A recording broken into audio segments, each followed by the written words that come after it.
तो जेडीयू अध्यक्ष बिहार के मुख्यमंत्री नीतीश कुमार ने विपक्षी गठबंधन को भी बड़ा झटका दे दिया। कांग्रेस नेताओं ने अब नीतीश कुमार को लेकर क्या कुछ कहा, वो आपको दिखाते हैं।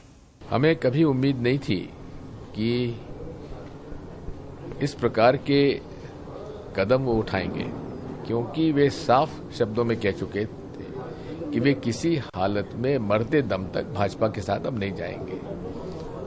अब उन्हीं के द्वारा गठबंधन का प्रयास किया, और यदि वो कन्वीनर बनना ही चाहते थे तो बना देते, उसमें कोई दिक्कत नहीं थी। उनको ऑफर भी किया गया, उन्होंने मना कर दिया।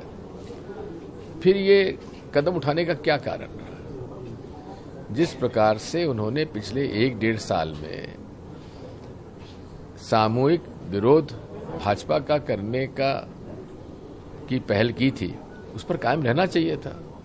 आखिर वो कैसा नेता जो रोज कहे कुछ और करे कुछ।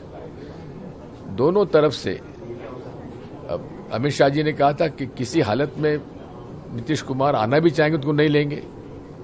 इन्होंने कहा था कि मरते दम तक मैं इनके साथ नहीं जाऊंगा। तो अब ये तो जनता को सोचना है इस बारे में। शपथ के बाद उन्होंने कहा कि मैं जहां था वहीं आ चुका हूं, वापस आप कहीं नहीं जाऊंगा। हाँ, वो तो कई बार कह चुके हैं।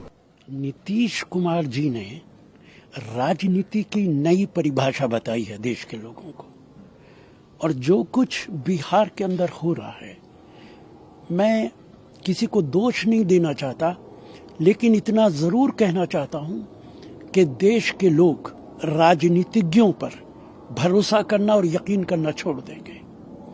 देश के लोगों को राजनीतिज्ञों पर, राजनीतिक दलों पर कोई भरोसा नहीं रहेगा।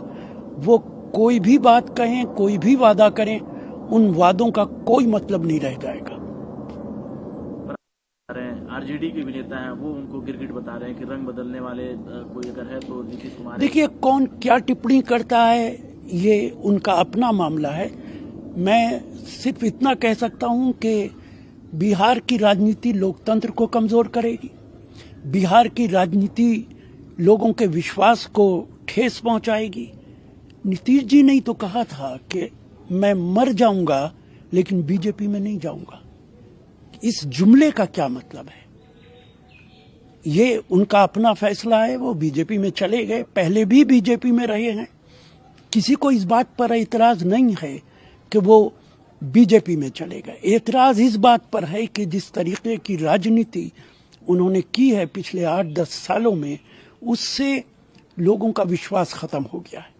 देखिए, ये तो एनडीए बताएगा कि ठीक रहेगा कि नहीं रहेगा, लेकिन मैं इतना जरूर कहूंगा कि आज की राजनीति में विचार खत्म होता जा रहा है, आइडियोलॉजी खत्म होती जा रही है।